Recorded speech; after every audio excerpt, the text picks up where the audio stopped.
Hukum riba ini semua hukumnya haram. Dalil-dalilnya sangat tegas. Sekarang kita fokus ke dalil. Ada nanti sebuah hadis teman-teman, saya ingin antum renungi baik-baik. Tulis baik-baik, tempelkan di profil ya, dengan niat untuk mengingatkan kita sama orang lain. Jangan riya. Ingat selalu, tempel. Kalau bisa print, tempel di meja kerja.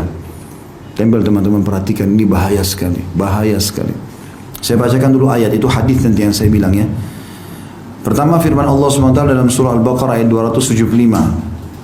Kata Syekh Abu Bakar rahimahullah, riba diharamkan berdasarkan firman Allah Subhanahu wa taala, a'udzubillahi minasyaitonir rajim, wa ahallallahu al-bai'a wa harrama riba.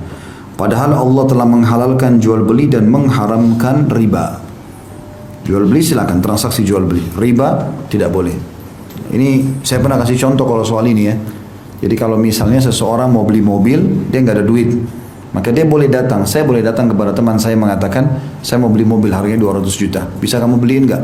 Oh bisa, saya beliin. Tapi saya jual sama kamu ya Khalid ya, 220 juta. Jadi awal akadnya apa? Terakhir jual beli. Dia beliin saya beli dari dia. Saya udah tahu modalnya berapa, dia sudah ambil keuntungan. Tapi ini akad jual beli. Dia bukan mengutangkan saya, tapi dia beli. Saya pun beli dari dia. Selesai, dia putus akad beli sama tempat sana, dia juga putus akad jual beli sama saya. Kemudian tidak apa-apa jatuh tempo 35 bulan, tidak apa-apa. Tapi jangan dia hitung utang, dia menghutangkan saya 200 juta, bukan mobil, sehingga hutang. Ini yang dimaksud perbedaan ayat di sini. Allah menghalalkan jual beli, Allah mengharamkan riba. Karena riba umumnya itu adalah utang, kayak tadi riba jahiliyah, riba nasiah itu. Utang yang bertambah tanpa sebab, ya. Hanya ingin untuk dijadikan sebagai pendapatan. Juga dalam firman Allah SWT Al-Imran ayat 130, A'udzubillahi minasyaitonir rajim, ya ayyuhalladzina amanu la ta'kulur riba adha'afan mudha'afa. Hai orang-orang beriman, jangan kalian memakan riba dengan berlipat ganda. Ini yang jadi masalah teman-teman, kalau antum baca ayat ini kalau tidak faham, maka mungkin tidak bisa ya ditarik dalam kehidupan sehari-hari. Tapi kita kalau pertemukan ini memang ditanya begitu. Kalau kita terlibat dalam praktisi riba itu baru orang tahu ayat ini. Subhanallah, mulia sekali. Kapan kita buka pintu riba, maka pintu riba yang lain terbuka terus. Sekarang antum kredit, dia lihat 3 bulan saja kita sukses membayar, atau 6 bulan, dibukain lagi. Hah?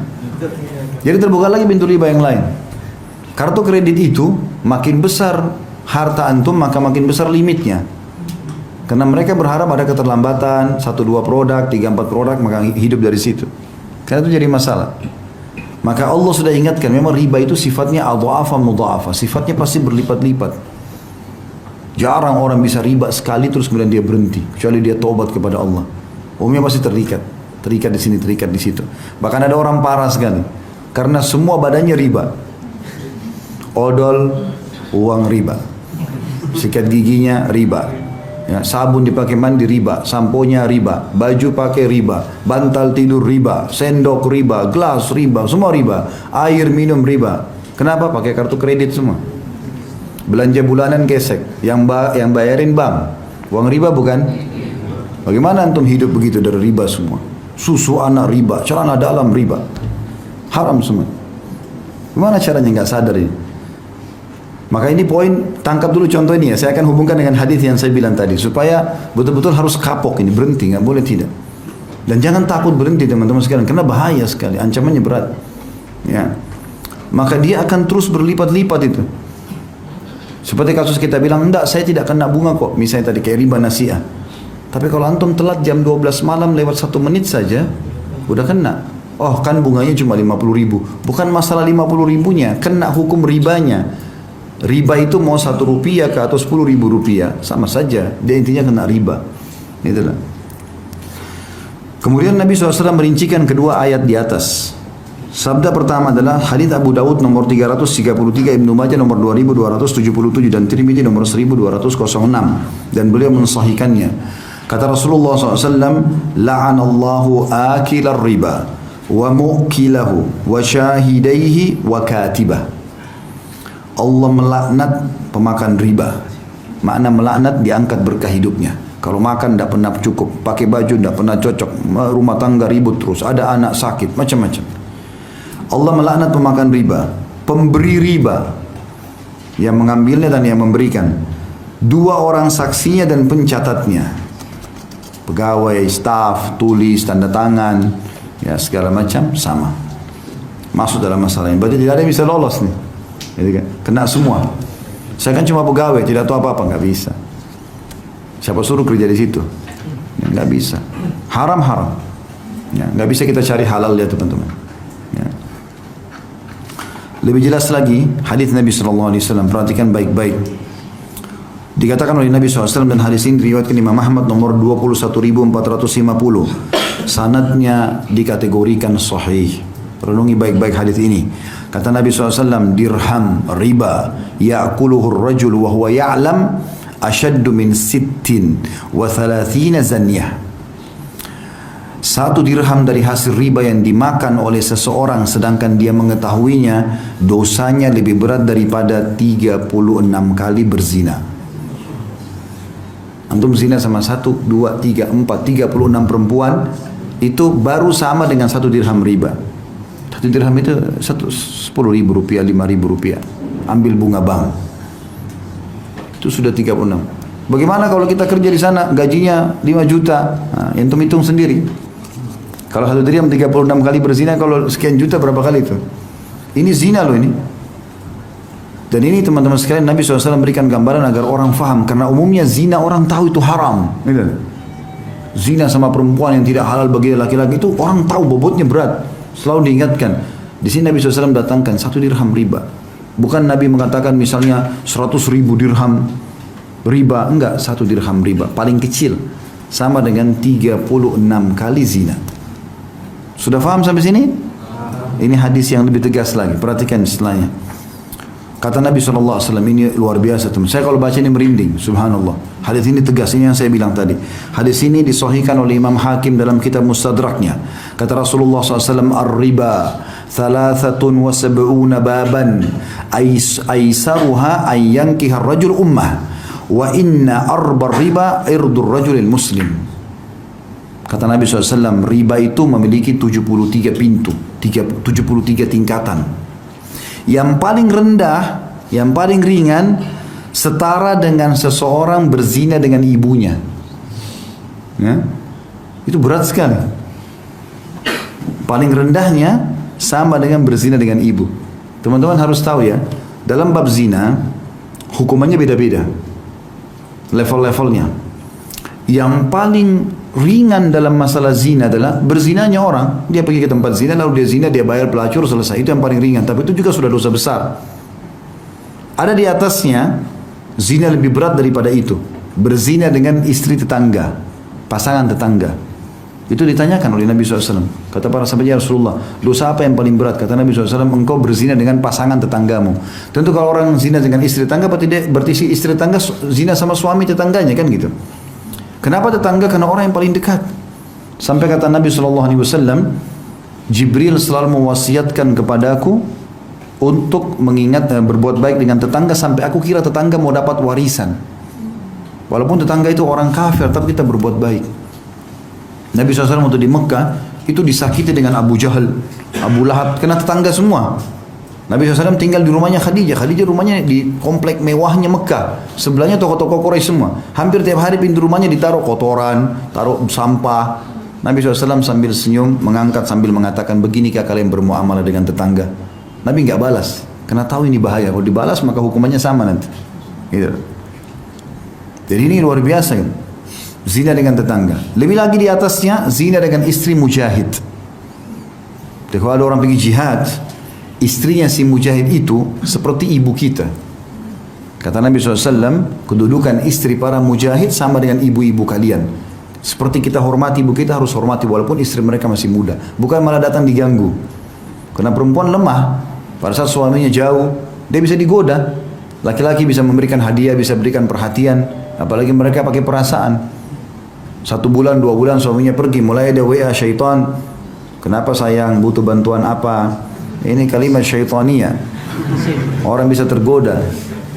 Kalau sampai dia berzina dengan istri mujahid, walaupun itu perempuan memang dasarnya juga dia berdosa. Tapi ini yang menzinai itu dosanya berat sekali. Kata Nabi SAW, si mujahid itu akan didatangkan hari kiamat. dengan si pelaku selingkuh dengan istrinya, lalu Allah bebaskan dia mengambil pahalanya sesukanya. Kata Nabi SAW, ya, kata Nabi SAW, apakah kalian kira si mujahid akan sisakan pahalanya? Tanda tanya. Nggak mungkin. Dia pergi jihad, berperang jalan Allah, antum datang ganggu istrinya? Hah? Nggak boleh. Makanya perempuan yang sudah bersatu suami, antum kasih X besar-besar. Sudah selesai urusannya. Mau cantiknya seperti bulan, ada cerita. Udah haknya si laki-laki itu. Karena tidak ada poliandri dalam Islam. Nggak mungkin lagi perempuan punya dua suami. Haram. Ya. Antum minta kepada Allah diberikan istri yang baik. Kalau sudah jadi istri orang, selesai urusannya. Jangan pernah sentuh wilayah itu. Karena ada orang punya penyakit itu. Pernah ada orang tanya saya di pengajian, Ustaz, saya punya masalah dalam ini zina karena saya suka ganggu istri orang. Karena dia berpikir kalau orang sudah menikah, mudah kalau dia berzina pun tidak ketahuan karena sudah ada suaminya. Beda kalau masih gadis nanti hamil di luar nikah. Makanya dikasih posisi dalam zina tinggi. Yang lebih tinggi lagi daripada istri mujahid adalah berzina dengan mahram. Anak sama ibu, anak sama ayah, ya, saudara sama saudarinya. Ini paling tinggi. Sampai kalau zina sama mahram ini, kan hukum zina itu teman-teman kalau dia berzina kepergok sebelum nikah, dia tidak menikah, masih bujang atau gadis, hukumnya dicambuk 100 jerah dan diasingkan 1 tahun. Tapi kalau sudah nikah dia apa? Dirajam, gitu kan. Tapi khusus yang zina sama mahramnya, mau sudah nikah atau belum nikah, rajam langsung, hukuman mati. Karena bahaya kalau lahir, kalau hamil pun ini bahaya, anak ini statusnya gimana? Masuk dalam mahram, hati-hati, mantan pasangan orang tua. Ya, misal seorang duda punya 3 anak laki-laki. Umurnya si duda ini 50 tahun. Anaknya paling tua umur 25 tahun misalnya. Lalu sekarang dia nikah lagi sama perempuan umur 20 tahun. Berarti istrinya sekarang lebih muda daripada anaknya yang pertama. Tetap ini ibunya ini. Mahram abadi. Kalau ayahnya sudah menikah, ini ibunya. Seperti ibu dia, mustahil. Nggak ada apa-apa, nggak boleh apa-apa. Sampai pernah di zaman Nabi SAW ada orang menikahi mantan istri ayahnya. Oleh Nabi SAW diutus seorang sahabat, disuruh hukum. Ya. Disuruh hukum, kemudian diambil hartanya sebagai harta rampasan perang, sebetulnya rampasan perang. Itu bahaya sekali, nggak boleh gitu kan. Jadi mantan pasangan orang tua juga masuk di sini. Sama juga dengan tidak ada namanya mantan mertua, tidak ada mantan anak mantu. Kalau sudah dinikahi oleh anak kita, berarti mahram kita abadi walaupun anak kita cerai dengan pasangannya. Ini harus diketahui. Ini tingkat tertinggi dalam masalah zina, yaitu zina dengan siapa? Mahram. Bayangkan di sini riba. Kembali ke bahasan kita. Riba 73 tingkatan. Yang paling rendah orang berzina sama ibunya. Jadi terendahnya riba sama tertingginya zina. Selain 36 berzina tadi, ini sama dengan zina sama ibu sendiri. Nabi kasih contoh kalimat itu. Seperti seseorang menikahi ibunya sendiri. Dan pintu yang paling berat, ini hati-hati teman-teman. Pintu yang paling berat dalam masalah riba itu selevel, setara dengan menodai kehormatan seorang muslim. Faham gak ini? Saya ulangi ya. Tertinggi dari zina adalah zina dengan mahram. Terendahnya riba sama dengan ini. Berarti riba ini berat sekali karena dia sama dengan hukumnya orang zina yang paling tinggi kan gitu. Tapi subhanallah ada yang lebih harus kita hati-hati. Tertingginya riba itu dosanya selevel dengan mencoreng kehormatan seorang muslim. Antum gosip, ngambil hartanya muslim, ya, apalah sakiti hatinya, itu sama dengan riba level ke-73. Ini hati-hati.